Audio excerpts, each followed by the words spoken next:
Hey guys, welcome back to my channel knowledge for long, keep learning and keep growing. आज हम पढ़ने वाले हैं पार्ट 4 ऑफ द सीरीज। इससे पहले अगर आप चैनल पे नए हैं तो चैनल को सब्सक्राइब कीजिए, ज़्यादा से लोगों तक शेयर कीजिए और लाइक करना मत भूलिएगा। तो कल हमने पढ़ा था कि अगर किसी पर्सन की एज 60 से लेस है तो उसके लिए टैक्स स्लैब्स कैसे होंगे और उस पर हम टैक्स कैसे कैलकुलेट करेंगे।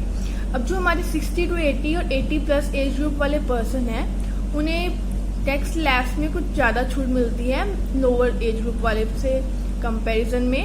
तो हम स्टडी आज करेंगे कि उनके लिए टैक्स स्लैब्स कैसे होता है और उनकी इनकम हम कैसे कैलकुलेट करेंगे। तो आइए स्टार्ट करते हैं। तो आज हम मान लेते हैं कि हम ले रहे हैं एज 60 to 80 के बीच में। 60 to 80 की एज ले लेते हैं। 60 to 80 की एज में हमारा अप टू 3 लाख रुपीज जो टैक्स होता है वो होता है निल, मतलब 3 लाख रुपए तक कोई टैक्स नहीं देना पड़ता।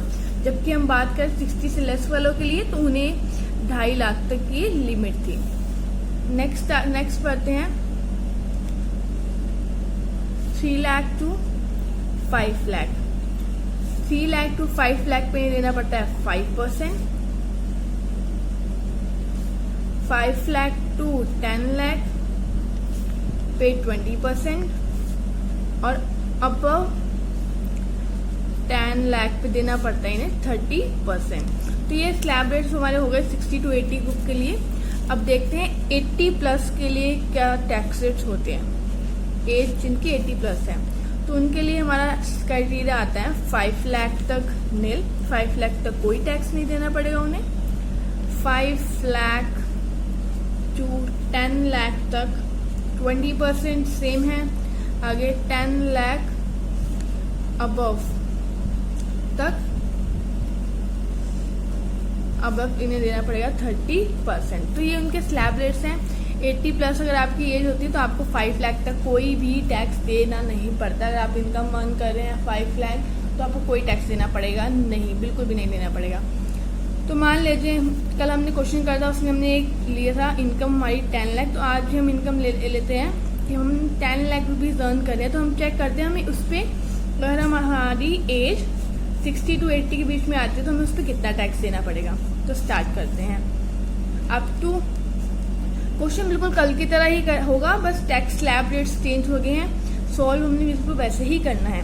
Up to 3 lakh nil, 3 lakh to 5 lakh यानी कि 2 लाख का डिफरेंस है। तो 2 लाख पे हम टैक्स कितना कैलकुलेट करेंगे 5%।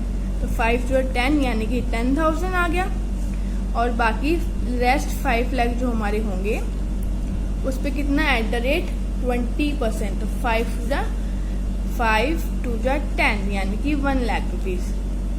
तो हमारा टैक्स कितना आ गया 1,10,000। जबकि हमने जब 60 वाले की बात करी तो उस पर हमारा टैक्स ज़्यादा आ रहा था, क्योंकि हमें जो हमारे टैक्स ये लिमिट थी वो 2.5 लाख की थी। इस लिमिट को हम बोलते हैं मैक्सिमम एग्जम्पशन लिमिट, या फिर हम कह सकते हैं इसे MEL। इसे हम क्या बोलते हैं मैक्सिमम एग्जम्पशन लिमिट, यानी कि एक ऐसी लिमिट जितने तक अगर हम इनकम अर्न करते तो हमें टैक्स नहीं देना पड़ता। इसका एक और नाम भी होता है बेसिक एग्जम्पशन लिमिट। दोनों नेम से कहते हैं। तो अगर इसका नाम क्या है मैक्सिमम एग्जम्पशन लिमिट और बेसिक एग्जम्पशन लिमिट। बेसिकली इसका मीनिंग यही है कि अगर आप एज ग्रुप के अकॉर्डिंग आपको इतने तक अगर आप इनकम अर्न करते हैं तो आपको कोई टैक्स देना नहीं पड़ता। तो आइए 10 लाख रुपीज के लिए ही 80 प्लस एज ग्रुप वालों के लिए कैलकुलेट करते हैं। तो 5 लाख तक तो हमें कोई टैक्स नहीं देना, उसके लिए निल। जो रेस्ट हमारे 5 लाख हैं उस पर हमें देना होगा @20% वाली सीरीज में आएगा। देखिए जो बाकी 5 to 10 लाख होते हैं वो कितने में आते हैं 20% में, यहाँ पे 20% में। तो 20% होगा तो यहाँ पे हमारा हो गया 20% कैलकुलेट करेंगे 1 लाख। तो टोटल हमारा कितना आ गया 1 लाख रुपीज। देखिए इसका टैक्स रेट और कम आया, क्यों? क्योंकि इनकी मैक्सिमम एग्जम्पशन लिमिट ज़्यादा बड़ी है। तो ऐसे ही हम बाकी भी सारे टैक्स कैलकुलेट करेंगे। एक और एग्जाम्पल ले लेते हैं 15 लाख रुपीज। एज ले ली हमने 60 to 80। ये भी हमने एग्जाम्पल कर लिया है दूसरी एज में भी। तो अप टू 3 लाख हमारा नील हो गया। जैसे इसमें क्या था हमने 3 लाख पे नील, वैसे ही 3 लाख टू 5 लाख हमारा सेम 10,000।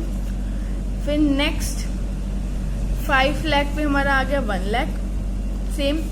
फिर बाकी के जो नेक्स्ट 5 लाख होंगे उस पर एट द रेट 30%, तो हमारा आ गया 1,50,000। तो टोटल हमारा आ गया 2,60,000। अब यही हम 80 प्लस एज वालों के लिए कैलकुलेट कर लेते हैं, तो उसमें अप टू 5। तो आज के लिए इतना ही, फिर मिलेंगे एक नई वीडियो के साथ। तब तक के लिए वीडियो को लाइक करें, ज़्यादा से ज़्यादा लोगों तक शेयर करें। अगर आपको कोई डाउट हो तो कमेंट सेक्शन में पूछें। Keep learning and keep growing, all you want is here. Thank you, bye bye. To 5 lakh हमारा हो जाएगा nil. Next 5 lakh to 10 lakh हमारा हो जाएगा 1 लाख रुपीज़, क्योंकि ये है हमारा एट रेट 20%। फिर जो नेक्स्ट है हमारे लास्ट जो हमारे 5 लाख बचे हैं उस पर एट रेट 30% लगेगा, तो वो हमारा हो जाएगा 1,50,000। तो टोटल हमारा आ गया 2,50,000। अब आपने ऑब्जर्व किया होगा कि जैसे जैसे पर्सन की एज बढ़ती जा रही है वैसे वैसे उसकी जो टैक्स लायबिलिटी है वो कम होती जा रही है। अभी हमने 60 to 80 वाला कैलकुलेट किया था, तो उसमें हमारी टैक्स लायबिलिटी 2,60,000 आई थी, और इसमें हमारी टैक्स लायबिलिटी कम आ रही है, क्योंकि हमारा जो यहाँ पे डिडक्शन का सेक्शन होता है जहाँ पे हमें रिलीफ जो मिलती है, इनमें हमें 5 लाख पे मिल रही है और इसमें 3 लाख पे और 2.5 लाख पे मिल रही है। तो आइए कुछ कीवर्ड्स के बारे में जानते हैं। एसएससी। अब एसएससी क्या होता है? एसएससी एक पर्सन होता है, एनी पर्सन, एक पर्सन होता है हु पेज टैक्स। एक पर्सन जो टैक्स पे करता है उसे हम क्या बोलते हैं? एसएससी। सेकेंड वर्ड जो हमारा आता है वो आता है असेसमेंट ईयर। अब असेसमेंट ईयर क्या होता है? देखो 2 ईयर होते हैं। एक असेसमेंट ईयर होता है, एक हमारा होता है फाइनेंशियल ईयर। 2 ईयर होते हैं, असेसमेंट ईयर और फाइनेंशियल ईयर। फाइनेंशियल ईयर हमारा वो ईयर होता है जिस ईयर में हम क्या करते हैं? मनी को अर्न करते हैं। क्या करते हैं? जिस ईयर में हम मनी को अर्न करते हैं। और असेसमेंट ईयर क्या होता है कि अब हमने जिस मनी फाइनेंशियल ईयर में अर्न करी है उस मनी पे हम असेसमेंट ईयर पे टैक्स देते हैं। जो मनी हमने इस ईयर में अर्न करी है तो वो मनी को हम इस ईयर में टैक्स देते हैं। मान लीजिए हमारा फाइनेंशियल ईयर है 1920, तो हमारा असेसमेंट ईयर क्या होगा? उससे अगला साल 2021। तो ये भी आपको ध्यान रखना होगा कि फाइनेंशियल ईयर के नेक्स्ट ईयर हमारा असेसमेंट ईयर होता है, क्योंकि जो मनी हमने फाइनेंशियल ईयर में अर्न करी होती है उस पर हम असेसमेंट ईयर पे टैक्स देते हैं।